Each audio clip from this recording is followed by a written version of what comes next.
All right, and there we go. So you got a question? That's how you start this thing.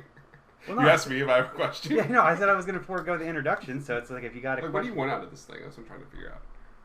Nothing in particular. You can talk about whatever. If you got anything, I was thinking before. Earlier, the ones I've done have been about movies, but I figured that was just an attempt at going at something that we didn't really stick with because we started talking about movies and deviated into other things. So I figured. Well, that's the thing is that in the past when you've asked me if I want to do the podcast, it would always came from conversations that we'd had. Mm-hmm. Right, and it's sort of a similar thing. And every time you bring it up, and then like 2 months go by and we don't talk about it again. Oh yeah. And like no preparation seems to go into it. So I was just assuming that.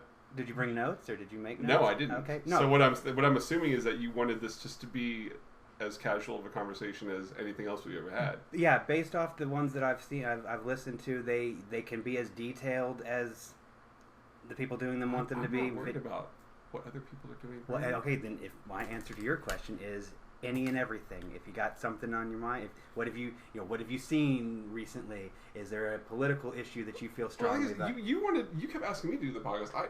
In our conversations, what I always took away from is that you always have these like very strong opinions about things, and then I either am in concurrence with them or I am vastly in opposition to it. But I just assumed that you wanted me here as like a sounding board or something like that. Oh, which I'm completely fine. Yeah, like right. I'm completely fine being. I just kind of assumed that you would be.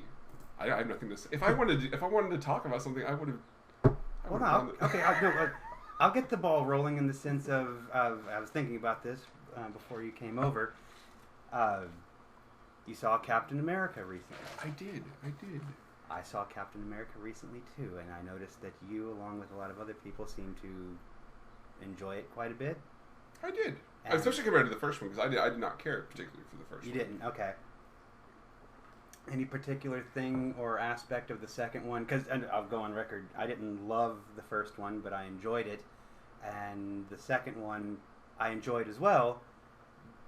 But I didn't see sort of how it was, I guess, garnering the kind of I won't say overpraise, because it's not like it's been overpraised, but the people that have been enjoying it more than just a little bit, I was been kind of curious, you being one of them, what it is that you liked about it above the first one. I kind of liked it because it didn't really feel like it was a Captain America movie. Okay. It kind of felt like it was like a little mini Avengers movie. Like it didn't all the plot that they set up in the first one. Mm-hmm. You know, all the backstory they gave you about him. Really only one aspect of that even plays out in, you know, or two aspects, I guess, if you count his love interest from the first one being like ancient and old. Right. Yeah. But like, only one aspect of that even plays into the second one. The second movie just kind of feels like it exists on its own. Yeah. No, I'll agree with that. And I kept asking myself, what was it you didn't like about it? You know, as far as myself. Yeah, you'd have to ask because I didn't. Right. Yeah. Exactly. Yeah. Well, I had these conversations. So rude. The conversation. Exactly. Thank you. I'm supposed to reciprocate. Like, what did you like about it, Brandon? Well, I've just found myself feeling sort of I won't say unaffected because I don't need to be moved by a Marvel movie, but I just sort of it felt something about it felt flat. But unlike other movies that feel flat to me, then like that's the thing that feels flat. I wasn't able to really kind of during viewing really lock onto what it was that wasn't working for me, and afterwards I pondered a little bit, and I guess it just felt like maybe because it's the Winter Soldier story that the character of Bucky, at least the way that it's portrayed in the movie, just sort of felt rushed. I mean, maybe in the way that would prohibit an emotional reaction. And if you're not going for that, you're not going for it. I just sort of felt like if that's supposed to be this important thing, like I'm no doubt it is in the comics, I just kind of felt both in the first movie and then resurrecting that character for this one. Maybe lack of screen time just left me feeling like, okay. The forethought wasn't there because I feel like if the forethought was there, if they would have known that the second movie was going to be about that character from the first movie, that they would have spent a little bit more time developing that showing you that friendship, Sure. showing the importance of it, and they try to like shove it in your face in the second one with like flashbacks and things Yeah, like that. and that Like felt you're not weird. making me feel anything, but I didn't go to this movie to feel something, you know? Like, no, nor did I. But it's sort of like if you're going to even go, then if you're going to go there, don't go there and then half-ass it. If you're going to bother, I'm sure there's a wealth of other stories you could have taken from the source material. But if you're going to do emotional, what's supposed to be emotional for the main character, then and it felt mishandled. Other than that, I know a lot of people were talking about the, I guess, fight choreography and the I guess the visuals, really which impressive. yeah, no, I did. That was to me that was a given. Like, okay, this is clearly top notch. And I don't know, maybe I was doing my damnedest to not be hateful, but the Falcon guy felt forced. Like, it also didn't feel. I mean, I'm sure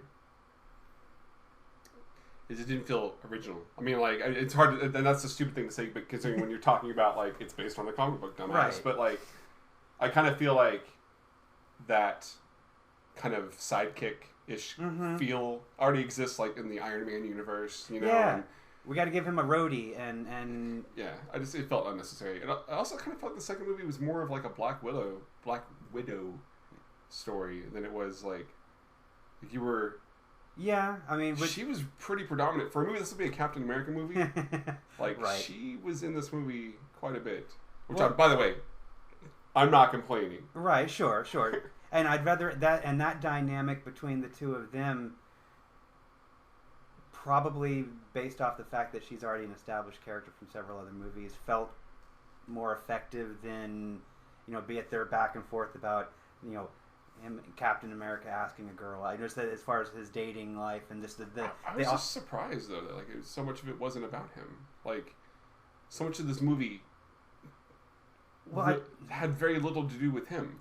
Yeah, and I think that's probably because the people behind Marvel, if I didn't think about this until just now, but it's probably because Marvel Studios and the people behind the production of the Captain America movies, maybe after the Avengers, don't really feel like Any one of them can stand like. well, except for honestly, the only one that seems to have a sort of, and I know box office results would probably disprove this, but the only one that felt like it worked by itself has been the Thor movies. I didn't love the second Thor movie, but I haven't seen it. maybe it's because, and this is probably in my mind because the Thor universe clearly takes place separately from Earth and dealings of Earth, so you don't have that lame question that I ask, but I realize that only lamos make an argument out of is, well, how come none of the other Avengers came in to help Iron Man in Iron Man 3 or Captain America and the Winter Soldier? I ask it. I feel lame for asking it because then I see the other people that make a major issue out of it, and then I kind of go on about my business. But you don't. I guess because you're free of that in the Thor movies, it's like there's a different universe. You're not going to call Captain America in to help out with this because it's its own thing. But yeah, with Iron Man and Captain America, these sequels probably feel flat to me because it just feels like the movies want to just get to the next stage of an Avengers sequel. Just to go there, and otherwise, if they're not, you've got characters like Robert Redford, these villains that just feel lame. And I guess it's in the case of Iron Man, the villains in Iron Man seem lame because it's clear the movie's attitude is Tony Stark is the star, and you came here to see Tony be Tony and be Iron Man. That's fine. But with Captain America, you don't have that dynamic sort of and I'm making hand gestures as if you can see this. I can see it, and that's what's important. Right, exactly. But it just sort of feels like Captain America's the straight guy. The villains are kind of boring, so you're left with secondary characters, be they Nick Fury, Black Widow, or this Falcon guy, to sort of be the movie's life or energy. Yeah. But so that's why Sorry. no, okay. That's why I guess the flatness of this sequel didn't really bother me because I understand it makes sense. I just kind of think with all the money that they're putting into making these sequels, I personally believe it'd be a better business model to just put that money into and time into just getting it on with Avengers sequels. And then if they're going to do new properties for characters to bring in later, put money into that, which I know that they are. But these sequels for, I think, Iron Man and Captain just sort of feel flat, and like they don't even have a sort of end to it. Because the ending too, I don't know what you thought of the ending of Winter Soldier, but like, that's the thing, I never expect an ending now. Like when I go to see these comic book movies, I don't ever expect there to be any sort of like true resolution, because it all feels like it's supposed to be a setup for like either the next sequel or the next Avengers movie, or just I'm okay with like not. It's one of the few kind of movies I'm okay with like not getting resolution out of in entirety. Sure, and I guess I don't expect resolution, but even I think the thing with Winter Soldier, if I'm not mistaken, spoiler alert if you haven't watched it, he drags him out of the water. Basically, he saves Captain America and just disappears. Mm-hmm. And so I'm thinking to myself, is this something you guys feel strong enough, this Winter Soldier character and storyline, that we're going to continue it on? And if you're not, that feels sort of open-ended. Like, if you don't ever go back to that, if you decide to go in a different direction, then not that this movie has to be completely contained within itself, but that just sort of seems just, I don't know, for lack of another term, feels lame. Like, really? Did you... I don't know. It's probably one of the reasons, too, I didn't go see this one. I watched it through other sources, but I just had a feeling I wasn't going to... if you don't pay for something, you don't have any right to bitch about it. I'm not... I said I enjoyed it. I didn't love it, and I'm pointing out the things I didn't love about it. I'm not bitching about it. Yeah, you should. Oh, yeah. Okay. Now I bitched about... See, I did bitch about Iron Man 3, but I went to the movies to go see Iron Man 3. I just had this sneaking suspicion that Winter Soldier was going to be about what it ended up being to me. So, like, kudos. I'm patting myself on the back for avoiding that one.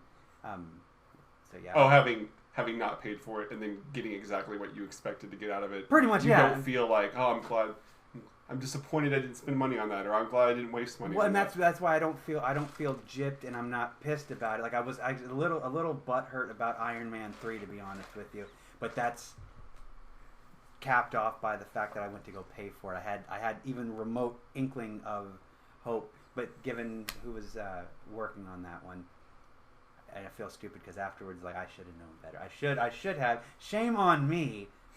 But my $10 says, F this movie too, because they're responsible as well. But I have a friend who I go see these action movies with and comic movies with, and we've been friends for years. And now he has a wife and he has kids. Mm-hmm. So now if I go, I'm going with his family. The family, right? So it's kind of a whole like experience. But he knows me all too well. Like he knows that I will show up like 10 minutes before this movie starts. Mm-hmm. Like I'm not getting there half an hour, 45 minutes before the beforehand. He texted me the other day when we go see this movie. He's like, man, you gotta get here. There's only a couple seats left. I'm like, you are not going to...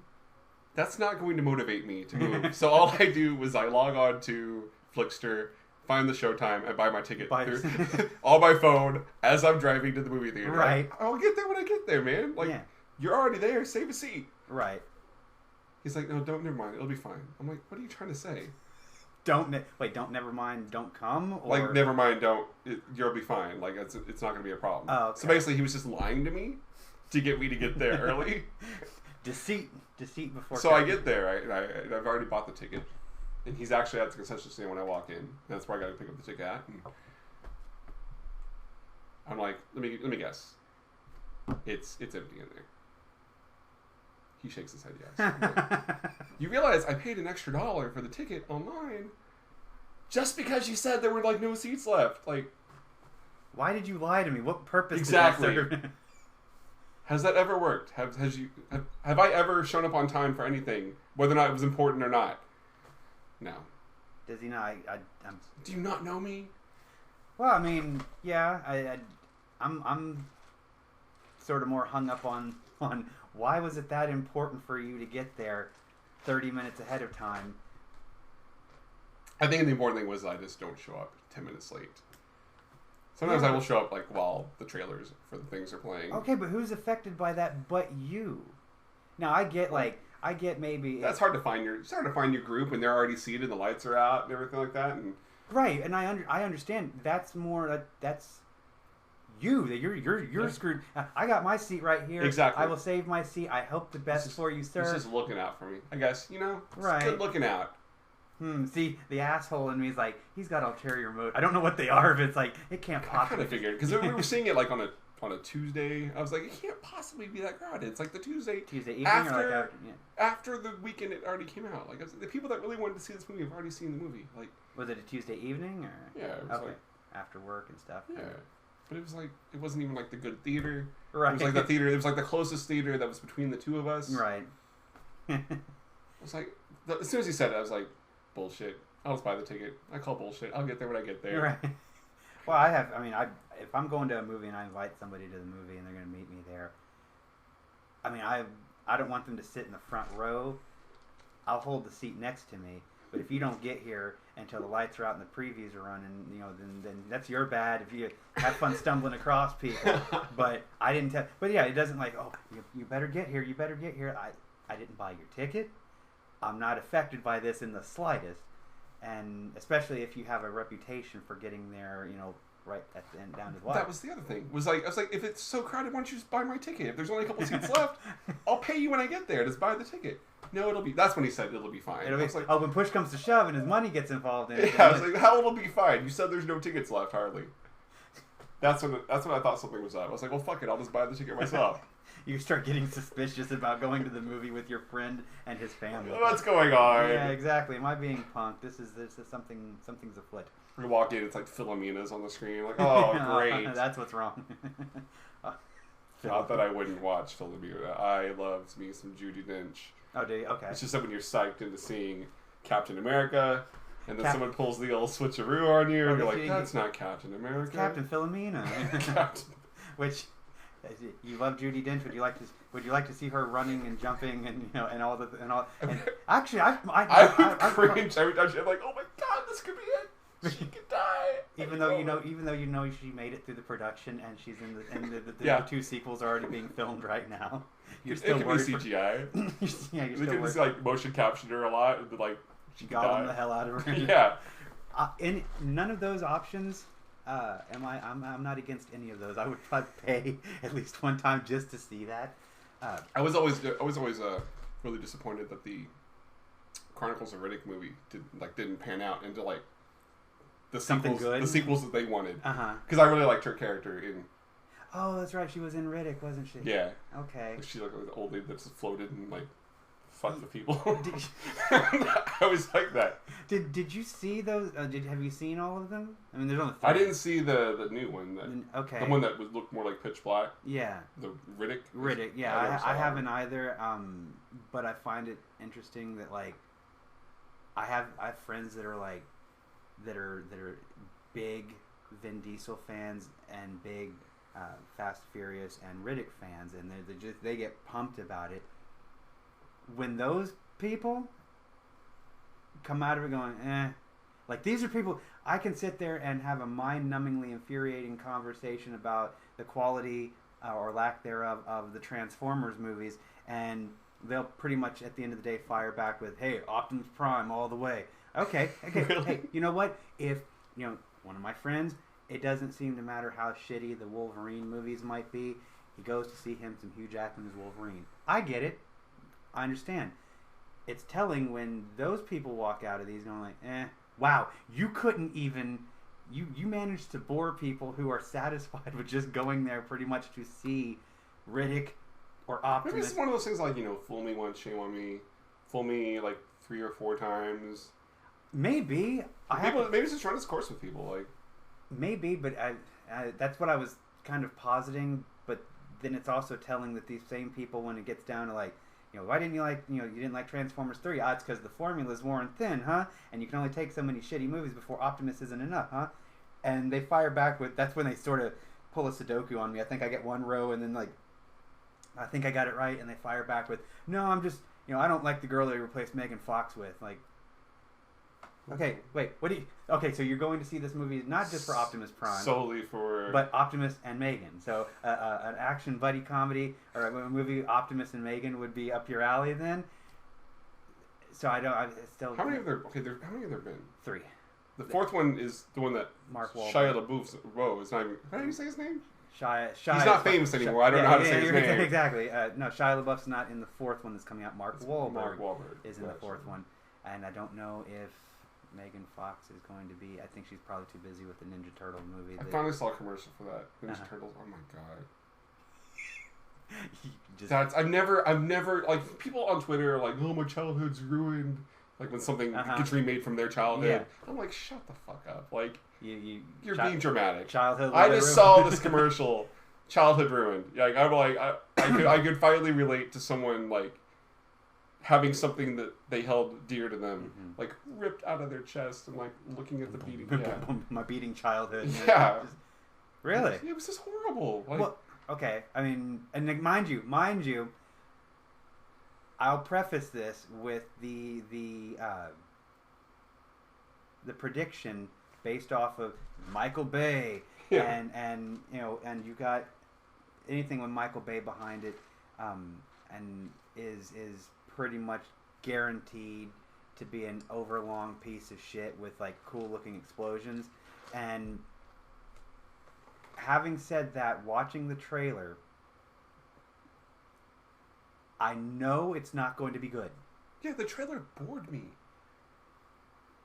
Just watching buildings fall down in slow motion and things, I'm just like... Well, it's one of those teaser things, too, and, like, contractually they can't show you much of anything because either, one, they're not finished with it since it's CG. All they got are buildings falling over, and they can't actually... All they have is stock footage that he uses in every movie. Right. Where buildings and highways crumble, and that's all they have. And I think everybody has trigger points, be it, you know, Optimus for Transformers. In this particular instance, I'm watching this trailer, and I like the guy that's going to apparently play Shredder. I don't know shit about the movie as far as where they're actually going to go with it.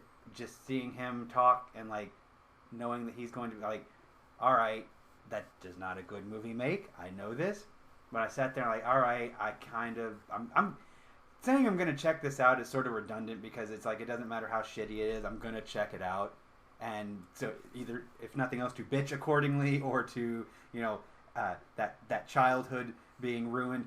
Basically, you have to make sure the body's dead. So you have to go and see. You have to watch. You're going to watch it. You're going to tell me you're not going to watch it. That's the other thing that's confusing is that you said that the body's, like, it seems like the franchise has been made into movies a lot over the last few years. Things that I have not seen. Like, aside from, like, the live action ones when I was a kid, like the animated series has gotten...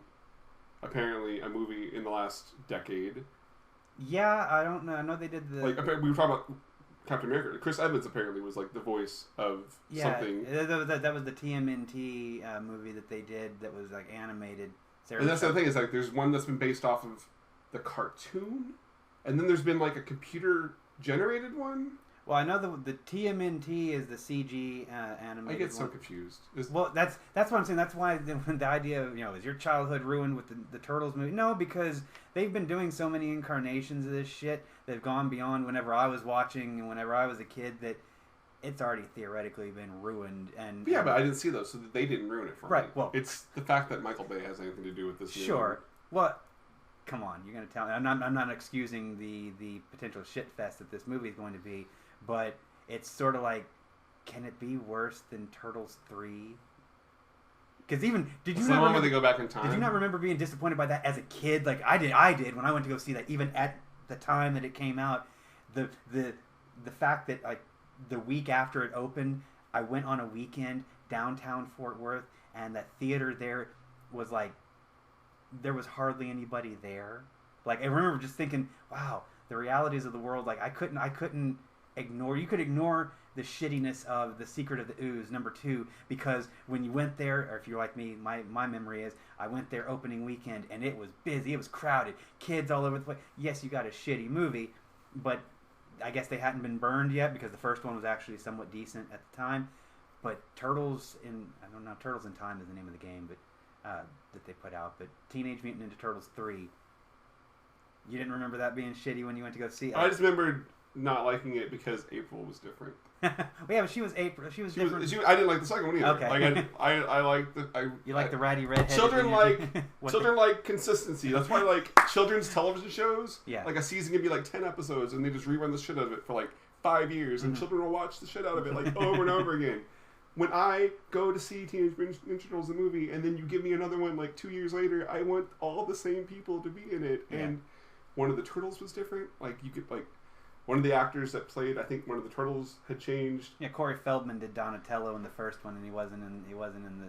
And whoever they got, yeah, it was bad. It was bad, and you knew it, but the distinction I'm drawing between 2 and 3, on top of the April thing. So you remember being pissed off and not enjoying 2, then, correct? No, I remember liking 2 because it had a little ice in it, and like it culminated in the Go Ninja Go thing. Like I remember, I think at the time I probably liked that. It's a joke now. Like sure, he still is trying to make money off of that. Dude, I saw a commercial the other day where he was stocking his shelf in a grocery store, and some woman like that's walks actual up. footage of what he's doing. Yeah, right. It was like a documentary. It's a clip from this movie. He's in. No. And the woman like picks up something that he's shelving, and it culminates in the commercial to them like doing the Go Ninja dance. I forgot what they're selling. Clearly the commercial did not work. Lack of dignity, I'd imagine. But yeah, I was like, oh, that's sad. That poor Vanilla Ice. Poor Vanilla. Poor Vanilla. Poor Vanilla. Mr. Ice, come on. Well, see, that's the thing is I remember like, and I wasn't. Hand to God, I was not skeptical back then in the ways that I might be in my older age, but there were just certain things, and if not Turtles, do you remember something in your childhood that, even when you were age appropriate for it, that just still even registered to you as bullshit? Like all the stuff that went right past you, goes, oh, ooh, ah, and whatever the spectacle and the marketing, the successful marketing to your childlike brain. I've got a firm belief that there's always at least one thing within that bulk of material that your kid brain even still goes like, hold on, what the fuck? Like you just, and it can be different for everybody. It was tinges of that in movies. You know, I still found something to enjoy, but I'm sitting there watching Turtles 2 opening day. Like we were even there, like the first showing of the day. And because our parents facilitate, me and my cousin got to go. We were all excited. My parents didn't love me that much. Well, I think they were trying to make up for it because it was like however long after the first movie had come out before I actually got to see it at the movies. So it was like right there at the tail end. So I think they were like, oh, we don't want to fuck him up. We better go ahead and take him to this next, make up for the delay in the first one. So we're there, and we see like. Actually, you know what? Now that I'm thinking about it, I remember seeing the poster where they're like, oh, and they're all standing around a little vial of ooze, and you've got the outline, the sort of silhouettes of Toka and Razar, and I remember at the time. I'm gonna find it while you're talking. Yeah, I remember at the time thinking, what every kid had to think, or at least 90%. I'm being generous there. You sat there, and whoever the fuck made that poster knew stupid kids. Even though now you look like, how could you possibly think this? Yes. Stupid kids were going to look at that and go, Bebop and Rocksteady. That's true. And so you go there, even though the Toka, or the turtle one doesn't look anything like a rhinoceros. But again, as a kid, it looks close enough. You see, here's something I don't even... You apparently made a pretty impressionable mark on you. I didn't remember that they weren't in the movie. Yeah, well, and so you go there and it's like, okay, Toka and Razar, like, what? Okay, I don't know who they are, and... Oh, man, look at that poster. I'm sorry. This is going to be really boring for people at home. Just Google image, like, TMNT2 poster, and, the second thing that came up was, like, more impressive than anything I've ever seen at all. It's Michelangelo. What is he crouched down? Know. He looks sad. Well, it looks like his brothers are dead because he's, like, on his knees, like, looking at, like, the sashes, like, a red, blue, and potentially purple. And it looks like it's raining, and like there's this really giant shredder face behind him. Yeah, it's very Japanese. I mean, I like it. I like it too. I don't know what relevance it has because, to my knowledge, unless there's a director's cut, 3 turtles don't die in Turtles 2. tmnt-movie.ucoz.ru. That's probably fan What art. country is that? .ru. I have no idea. Is that Russia? Does Russia even have the internet? They might not anymore. Oh yeah, I'm looking at all the language. Yeah, it's all Russian. Okay, yeah. Then it's probably Russian fan art, because if it's TMNT, no, they just got the second movie. They just got the second. Critics are all ablaze about Toka and Razar. No, I think that's because that was the name of the CG movie, TMNT, and so that's probably fan art for an idea for TMNT 2. See, I never saw the CG one. It was okay. I think there's which is weird, because I'm a big Jason Biggs fan. And then, oh man, tell me about it. I read your blog. I know how big of a Jason Biggs fan you are. No, but so anyway, about the Secret of the Ooze. Even as a kid, when I went in there, and it's like you've got a similar sort of opening as far as things happening in the city. No, actually, the second one was the one with the new guy, the Asian dude, Ernie Reyes Jr. I forget what his character's name is, but he's delivering pizzas, and then I remember the beginning of that. And so it's like, okay, you don't care because it's New York, it's a city, so the turtles are going to be around at some point. And then before you know it, you don't question it because you're riding a high on opening day. It's Turtles 2. And then you realize you're in a damn toy store that I guess Ernie Reyes Jr. character decides to see what's going on, because it looks like there's some commotion going on at this toy store. And the Foot Clan's I guess apparently robbing something or stealing something.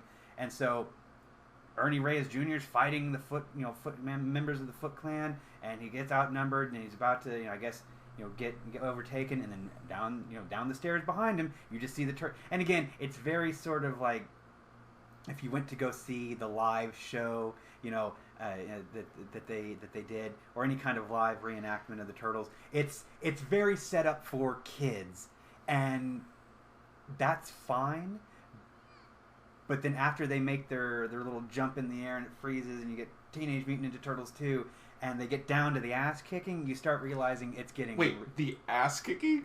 Or what qualifies... Okay, let me rephrase it. By the lighting, the decisions... Ass kicking going Okay, a damn lot more ass kicking in the first one. If by no other reason, then they decided to film it all very dark, and there was no blood, you weren't having decapitations and arm breaking, no Steven Seagal or Van Damme kind of stuff.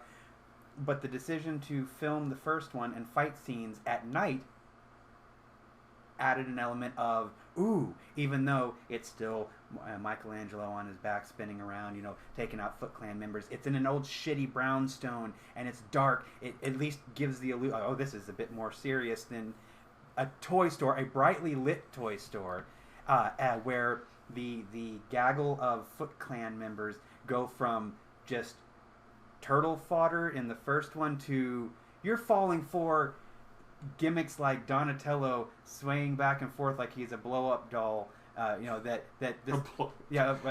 toy store blow-up doll. Not like one of those punching bags. Punching things, exactly. And basically the humor. What toy store are you in? I forget. Yeah, exactly. No, but just you learn. It becomes very clear early on in the second movie that, and maybe it's because the first movie blew up alongside the cartoon, but this second one, much like Ghostbusters 2, was much more like the cartoon, and the idea behind the production, it was just very goofy. Where the first one of both of those movies, respectively, weren't. I mean, they were goofy premises, but they weren't executed. Just doy kind of clownishness.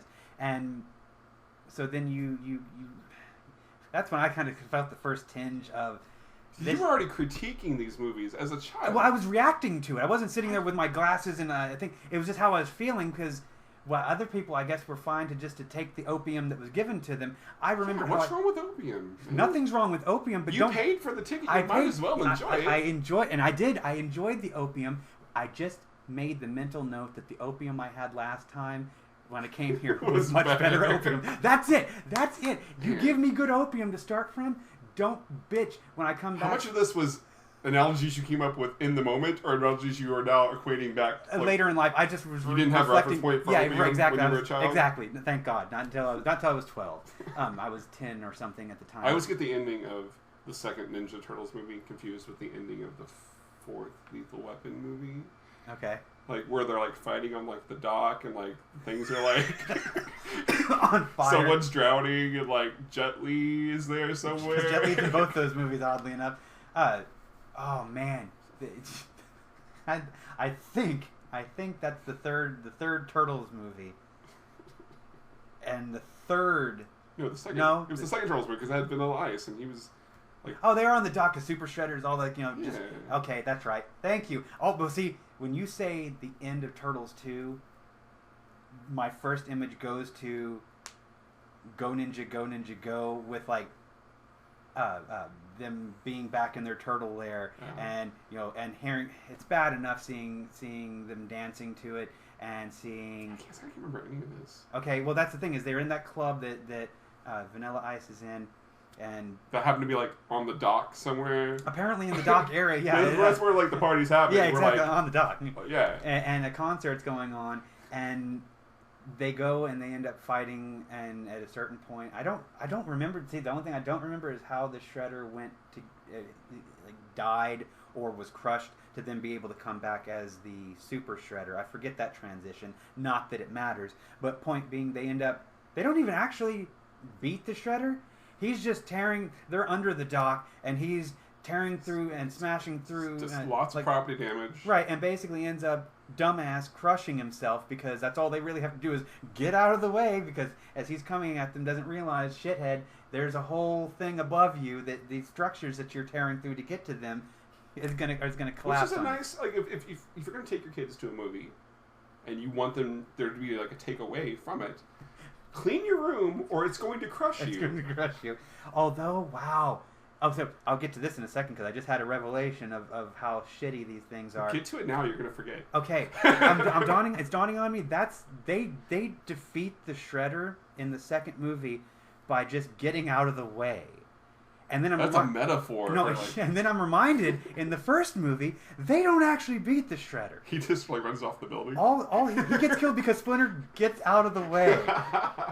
And so it's very like, passive. Like they don't do it. Yeah, that's probably how they retain their like rated G. And I'm see, this is a revelation that I'm just now having. Look at that. Much like the revelation. Something did come up talking about Teenage Turtles like, in 20 minutes. Holy crap! They've only won by getting out of the way. I don't want to ever read a comment about if you ever decide to put this online. They're like, they talked about Turtles for like 20 minutes. Oh no! Yeah, well, like something came of that. Yeah, exactly. Think about this. But so that was the revelation I had. Moment.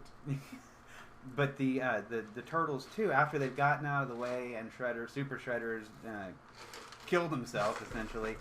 Oh, that's sad. Don't put it like that. Yeah, exactly. It was an accident. He slit his throat. They go back to the lair and they're talking to talking to Splinter. And I remember thinking this. As a kid, I do remember going, what? I didn't care because the movie was over and I had to pee. But like, I remember that distinctly. Yeah, well, because I was like, I got other pressing issues, and this popcorn and sodas run straight through me. And you were 80 even when you were 12.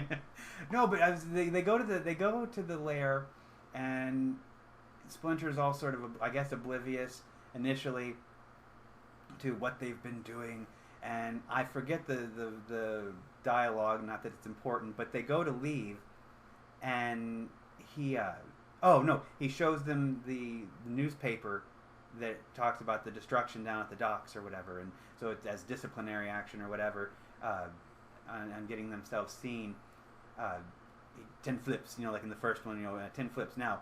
And so, and one last thing, like, go ninja, go. And they're like, cowabunga. And they go and do a flip and it freezes and you get some technotronic song that plays through the credits. I remember thinking like, okay, I know he looked at the paper, he saw the paper and saw the destruction and saw that they got themselves seen. How was he listening on the radio? How does he know that song? How does he know, never mind the fact that you're sitting there thinking, how the fuck did Vanilla Ice? The song has lyrics. It was specific. Yeah, before there was even and I just remember that was the beginning, And I think because you realize you're getting a little bit older, and my brain started to kick on where just, again, the opium, it's not cutting it anymore. I mean, I say it's not cutting it anymore. I dare say if you gave me the same level of opium that you gave me with the first one, probably wouldn't have quite the same kick, but I resent the notion that you think because I'm a kid that sight unseen, I'm just, here you go, I'll eat it. But because it wasn't, the movies were not made to elicit a positive or negative review from you. Once you begged your parents to take you to the movies, and they spent the money on the tickets, that's it. There you go. Well, then the question becomes, then what's the mindset behind making the first one even remotely so good? No, I don't mean. Yeah, it was robbed of an Academy Award nomination. No, but if the first one, is it just luck? If the first one is, let's just say on a scale of 1 to 10, a 6 or a 7 for a Teenage Mutant Ninja Turtle movie, we'll go 6.5 just to be fair. Then if that is that luck that it's 6.5, and that the second one is like a 4. Well, you know, like when, like, as an adult, when, like, movies that you latch onto as an adult get their sequels and things like that, like, you have a vested interest in, like, oh, well, it's a different director, different screenwriter, things like that. Yeah. Do you... No, I know. We know nothing of, like... I couldn't tell you who directed any of the Teenage Mutant Ninja Turtle movies. Who wrote them all. Nor could I. Where they ignored the source material versus... I don't know any of that normally, stuff. Nor could I. Except for I have this book right here. Yeah. No, I don't. In fact, the first one is like, all right, asshole. If you think the first one's so great, who wrote and directed it? I don't know. The only name I know that pops into my head is I know that the turtles were done by like Jim Henson's Creature Shop in the first one. Oh, really? That's the only. And this is the adult me saying this. I haven't. Whoever did the first one, I guess didn't go on to a whole lot of prominence. But that's the thing is maybe they knew that they didn't have to put a lot of money into the second one. That's probably where it was going to make money regardless. That's probably that sort of. And then they tested their luck with a third one. And it blew up on them. Or not blew up, it just... But even then, I mean, they could have... Well, what's funny is to watch the decline even in the production quality. Like, each one, like the first one, I guess because they didn't know that they had a guaranteed audience, so they not so much put their best foot forward, like, we'll go and get Jim Henson's Creature Shop to do these, and we'll at least... We don't know which... audience is going to respond to this, the comic book fans or the kids, because that coincided with the TV show, with the cartoon coming out. But they weren't necessarily trying to make it like the TV show. Right, so they hedged their bets, like, we don't know who's going to really respond to this, so they made it, at the very least, an even product, to sort of not R-rated, like the comic book would need to be if you were going to stay true to it, but dark enough so that it didn't feel like the cartoon necessarily, and I guess the cartoon blew up, and figured, hey, we got more money going after the kids here than we do with the comic book shitheads. And so each movie not only became more cartoonish, but like, fuck it, that means we got to put less work into this each time. To the point where by the time you got to the third one, I even remember going, I know these are puppets, but damn, Splinter, the third one, looked like a jittery Chuck E. Cheese robot, like that. It got that, and I remember even on the big screen when the bad guy in the third one, he meets his doom by falling off this tower into the rocky, shore below. Even watching that in the movie theater, they didn't even bother to get a decent, disappearing kind of effect as he falls away from you into the water. It just had this, and then this almost like just kind of like, it was a bad. But just he's there falling, and almost like just he's not even there anymore. But it just looked like a really bad effect. Like, just as far as, you're not supposed to see that on the big screen. Maybe on the smaller screen, like, okay, once you condense the picture, oh hey, I didn't notice that before. I noticed that shit on the big screen, and that's. See, I remember not liking them the more I saw of them, but not really knowing. I just kind of wrote it off as like, I must be getting older, I must be growing out of it. Well, see, but then at that point, you obviously can't have felt completely like that. In my mind, if now as an adult your childhood's being ruined in any way, if you feel that feeling about this Michael Bay piece of shit, then you had to have been at least more invested in it back then, and it's not like it's of the entity itself, not necessarily as every individual movie. Right. Or anything. Just the fact that like they would take things that have already been done, like that I have such fond memories of in general, like the cartoon series and like maybe the first movie and things like that, and like just want to like, apparently he's like tinker with the backstory, like they don't become turtles from like stepping through ooze, they are like aliens from another planet. That's still in the rumor mill. I don't have confirmation one way or the other. I've heard that. He didn't call you and tell you? No, fucker's been ducking my phone calls, and it's like, look, man, you know, yeah. But, I will say that the second thing when you were talking about how Splinter was holding the newspaper up, I have a hard time watching any movie in general now. Like when rats are holding up newspapers. When people are like logged onto a computer and it's like a traditional like CRT monitor, where like the technology is clearly old, or like holding up a newspaper, like I'm looking forward to like maybe in the new one, like maybe Splinter holds up a tablet. Go ninja. Here, you know, here's Google newsstand, and I look what I saw today on the front page of the digital edition of Wall Street Journal. Oh yeah, exactly. Boy, my Shredder Co. is down $40 a share. You won't believe what I saw as I was watching Glenn Beck today. Because Splinter's also a conservative too. But no, I'm not watching this movie either. No, but that's the thing is the two moments and cinematically that I remember, because see even Ghostbusters 2, the steaming pile of shit that it is. When I watched it at the movies, it didn't register as that. It didn't have that. What a difference I guess a year can make, or a couple of years can make, because if I'm not mistaken, that came out before Turtles 2, and then how do you have room in your head for all this like chronological of like? Because it means these movies. Because I remember that they existed. As lame as it means something. I mean, that's awesome. It made an impression on me, and so some people have sports. Some people have, you know. When you said earlier that Ghostbusters 2 reminded you a lot of the cartoon. You remember there were two cartoons for Ghostbusters. There was like one that was like really well produced. There was the like Saturday morning one, and then there was like the one that like ran in syndication. It's like really shitty. There was no. See that I'm gonna get all nerdy on you for a second. The shitty one you're thinking about is the Ghostbusters that had nothing to do with the Ivan Reitman movie. Right, exactly. And that was actually... I hated that one. I liked the toys. Like, that's me running a finger across the cushion. Oh my god. That's him reacting to the Ghostbusters. Like, oh my god. Yeah. He liked that one? I pass gas when I like things too. It's okay. No, that one apparently was based off... It came out before the Ghostbusters cartoon did the one based off the movies, and it was based off of some black and white TV show, some kids show. I didn't know this until my adult life, looking back on it.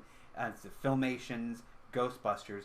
It's based because that's why there's this big this big human-sized gorilla as part of it. Yeah. It was off of some. There were things I liked about it, like the gorilla, but I was like, when you're already familiar with like Ghostbusters as a franchise, and you've already seen the first movie and everything like that, and then they try to like shove this one down your throat. Well, because Filmation, from a business standpoint, was like, hey, we're going to cash in on this. We already own the rights to this. We already produced it. And that's why when that other one came out, that's why it was called The Real Ghostbusters. That's right, The Real Ghostbusters. Yeah, because they I don't know if it was called The Real Ghostbusters immediately, but pretty straight I remember away, that. I remember. Boom, they put the real, because of, it would like burn into the thing, The Real Ghostbusters, not that other shit.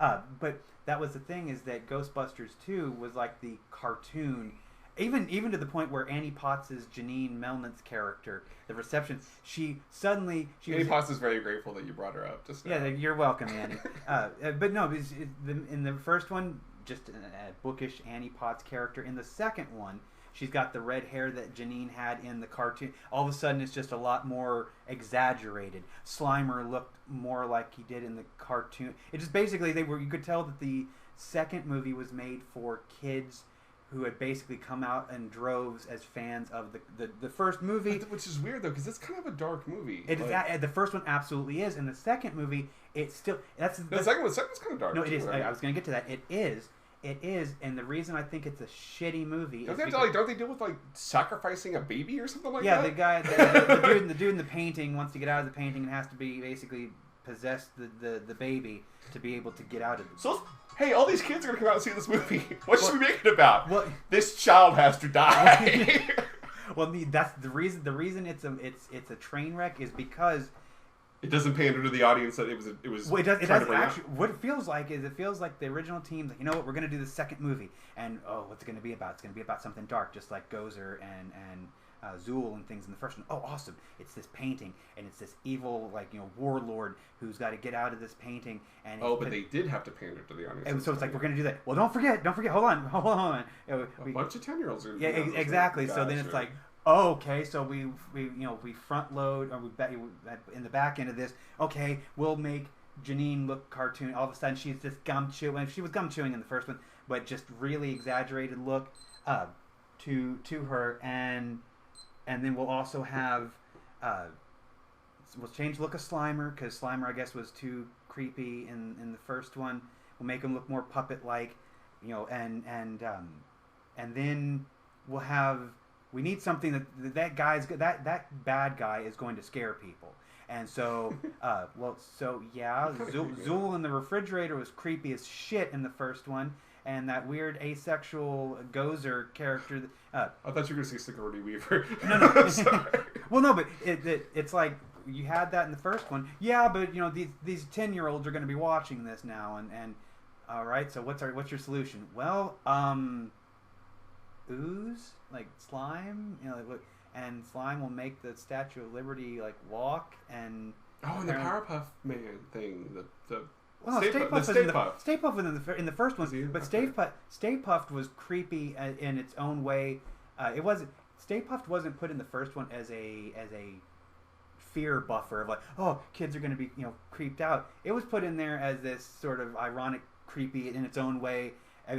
Stay Puft Marshmallow Man was what one of the Ghostbusters dreamed up to be the end of their the end of mankind, so it was this funny it was more as a comedic gesture and not the toy connection that we'll make to this, and then just I remember as an adult going back when I got Ghostbusters 1 and 2 on DVD, and I was so happy because the stupid first one that I had VHS copy, you got the widescreen, it was an awesome transfer.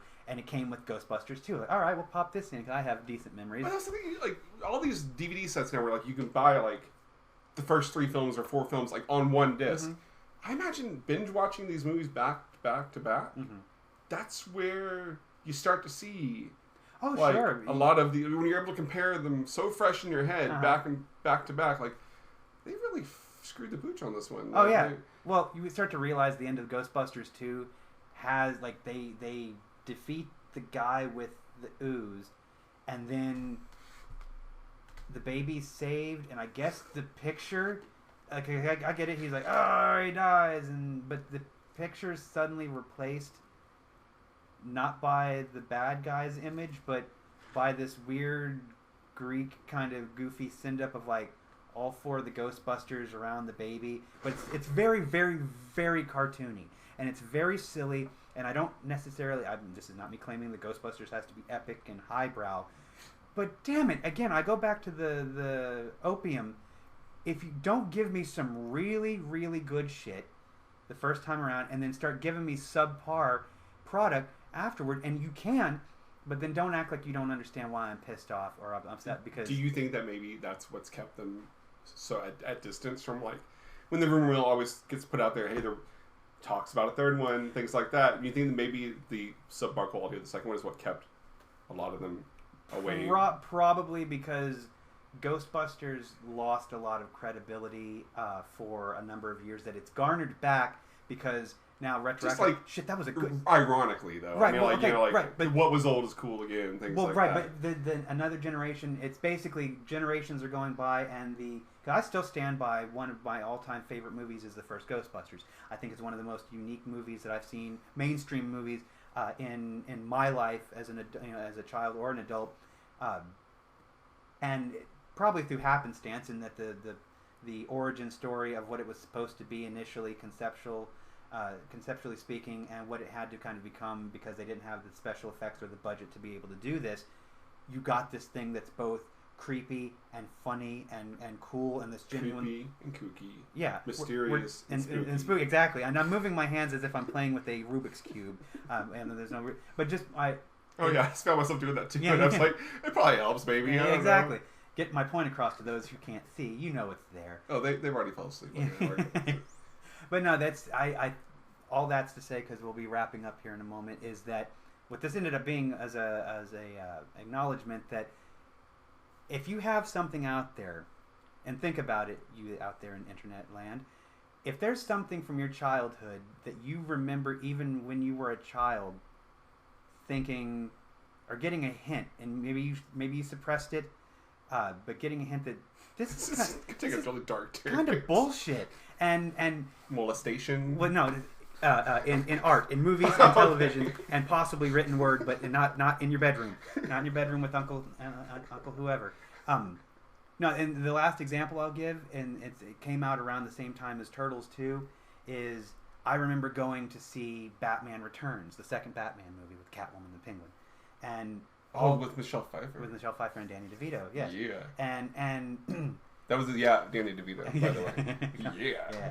And I remember thinking, and I remember the massive hit that the first one was, and so the second one comes out, and you're like, all right, it's going to be the Penguin now and Catwoman, and I remember seeing the trailer, being really excited, and still, digging it, but I remembered even in the midst of all that, going, oh cool, wait, why do penguins with missiles on their backs? Like, and then watching the movie and like, that's, and I know you're gonna say Danny DeVito can bust up through the ground in a big rubber ducky, and that doesn't bother you, but it doesn't bother me because that's cartoony. That's a vehicle. That's some sort of, you got a clown gang. That's you're going more cartoon like with it. But I guess my breaking point was actual either real or real enough looking animatronic puppet or penguins with missiles on their backs. And I don't get the disconnect. I don't get the. What do you mean? Like, I don't understand why that was your breaking point. What I know, I'm saying there's just something in me as I'm watching. I remember as a kid even like feeling that's lame. I don't know. That just registered as lame to me. Like they could have done something better. Yeah, it's just feeling like as a kid this big. Maybe the missiles could have spit out by the penguins. I don't know. I don't know what. I just remember thinking this. They could shit on people. Essentially, you could do that. You could have them You could have had them carrying a gun in between their wing. But I remember thinking to myself, or feeling, not thinking, because at the time I'm just going off of just knee jerk sort of feeling that seemed lame to me. And then thinking about after that we got Batman and Forever and Batman and Robin, and these movies got progressively more and more ridiculous and stupid, and thus less and less in quality. I just remember feeling that, and then what that kind of became. So yeah, if search back and see if you have something in your childhood that you remember feeling disappointed in at that young of an age, when you should have been just shoveling in whatever they were. That's what you should have been doing, and what your brothers and sisters were doing. But the moment that a light started to come on, and what that is. If I'm the only one that has that, then it might just be me, but it can't be me. It's not just you. I'm disappointed, I bet if my father. Well, see, you talk about dark. I remember at 12, my father's lame. I won't buy my father's breakfast cereal, and I feel now. And I'll end with this. None of this disappointment at the time kept me from buying the breakfast cereal or the Chef Boyardee. Wait, there was a Batman breakfast cereal? Oh yeah, there was two. There were. I think the first two movies got breakfast cereal. What? The first, the '89 Batman. On a side note, some of the best breakfast cereal I ever had was the '89 Batman. It was awesome. It was awesome, and it was nothing but little. There were no marshmallows or anything. It was just. It was better than the Super Mario Brothers cereal. What did Super Mario Brothers cereal have marshmallows in it? I remember, but they had it was like a box, but there were two separate bags. There was a bag of. Oh, they did that for nerd. Oh, you mean the Nintendo cereal? The Nintendo cereal. Yeah. Yes, it was better than the Nintendo cereal. I beg to differ. Have you had it? I had both of those. Did you have '89 Batman's breakfast cereal? Okay, I had both of them, and I can say categorically that Batman was a better breakfast cereal, and it was cut down in its prime. That's unfortunate. No, and so that'll probably eke its way into. If any of you can get your hands on a box of the. Batman breakfast cereal. Actually, I hate to say this, but if any of you can get your hands on a box of the Batman breakfast cereal, you would be a fool to eat it. I found one at an antique shop several years ago, unopened, and almost bought it, but then realized if I buy it, I'm going to take it home, and logic be damned, I'm opening it up and I'm going to eat it. No way! It'd be so gross. It would be, but I can't. Why would you want to eat it? Because if I bought it, the same. Would you be high and then like just forget that it was not supposed to be something you? No. What would happen is I would bring it home with my mind clear. I would set it up like, oh man, there's an unopened box of cereal. Exactly, cereal. It would sit on my cabinet, and I would sit there looking at it longingly, like, oh, awesome, that's a fond childhood memory. But then my frickin' stomach would start going, hey, like, I know, logic tells me it is a 30-year-old box of cereal. Exactly. I would have. That's why I didn't buy it, mind you. Keep in mind, this is why I turned around and I left. Nothing good would come from me purchasing it. Really? You didn't buy it because you thought you might not be able to withstand not eating it. I did not trust myself. That's me having foresight to... You should buy one of those shadow boxes. Like one of those like glass depth cases to put it in. Sure. And put the... Oh, logically speaking, that's absolutely what I should have done. We could shrink wrap it even. Yeah, and again, you make an absolutely valid point.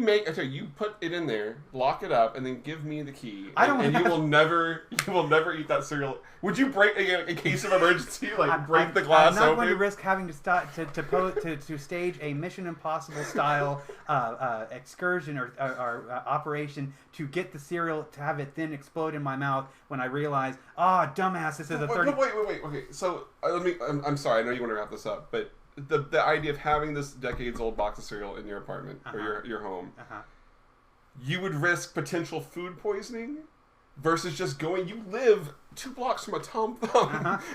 Yeah, no. Keep in mind, I didn't buy it. I didn't buy it because I did, and it's not a guarantee that. But you didn't buy it because you thought you would eat it. It's okay. Why would you buy? In this day and age... You can't see him, but he's not a fat person. No, why? I'm not talking to like a 400-pound obese man here. No. He doesn't just eat everything in sight. No, I don't. But he would have breakfast cereal in his house.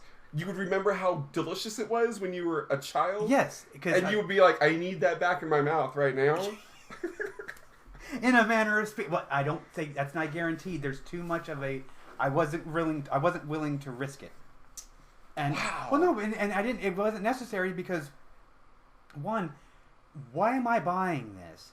If the nostalgia is, I remember when this used to... I remember this was awesome. I remember they used to taste good. Yeah, why would I buy this if what I want is just to look at it longingly? There's plenty of pictures on the internet, and there's like YouTube. I could find the commercial.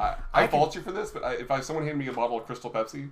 You would get to open it, wouldn't you? But then I saw the video of someone on YouTube drinking Crystal Pepsi, and he completely vomited. Okay, if that video did not exist,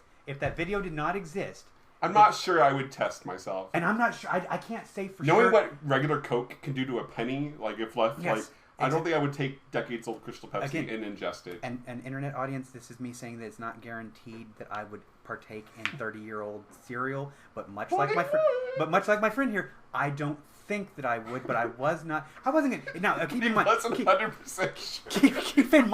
Keep in mind, it's completely different. This was a situation where I would have had to pay to purchase the cereal. If somebody's like clearing out their, like, hey, Uncle Jim, he died, he passed away. And wait. So if you spent money on the cereal, you weren't sure you wouldn't eat it. But if someone gave you a box of cereal, they found like a storage unit, you would be sure you wouldn't. No. There's the same uncertainty. The same uncertainty would be present no matter where I obtain the cereal from. What I'm saying is, if option A is I'm given the cereal, and someone here's a box of unopened Batman cereal. We got way off. Sorry. Welcome to my world. Now, if you started with Captain America, ended with Batman, so we stayed on top. Exactly. Thank you. But you wanted to end this like 10 minutes. No, okay.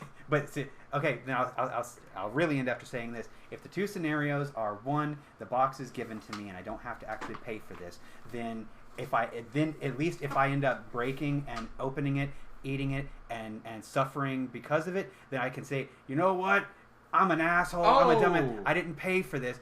But so you were worried that on top of physically feeling bad, you would have felt bad for spending money on it. Exactly. You weren't even worried about the physically feeling bad. I was worried about the physically feeling bad, but the insult to injury of paying for it. I think the insult to injury would be the physically feeling bad. Well, then additional insult to injury of paying for this. God. The point is, my wallet dictated that risk, and it dictated it wasn't one I was willing to take. Wow. So if you find yourself in a thrift store at some point and staring at the face of an unopened box of cereal that you were very emotional about, then by all means, I'll be sure to post, and wherever I post this, please film yourself eating that rancid cereal. No, I would love to watch it. Wherever I post this, I'm also going to leave a link where you can email. So anything we're talking about, if you have any stories that are similar to the crazy shit we're talking about. Where are you posting this anyway? I don't know. I'm not sure. I'll figure it out. Does it even have to be posted? You know, like a lot of people, like a lot of shows will do like test shows, like weeks of test shows before they ever put this out. Right. We're just gonna grow into our not shittiness. Yeah, and if this is like the pilot's never very good, and so some people don't even air the pilot. They filmed the pilot. Yeah, but then somebody goes and bootlegs it later on when you find it. And then you see, that really was shitty. I'm glad they didn't put that on TV. If so, then there will, trust me, if you've sat through this, if you've managed to hear if the internet is still a thing, yeah, then there will be a link for you to be able to comment on if you so desire. But anyway, I am Brandon. This has been my friend Robert. We thank you for listening to our inane bullshit. We'll most likely be back again. Can't tell you what the topic will be. Can I unplug the computer? That won't make it go away. Thank you for listening, and see you later.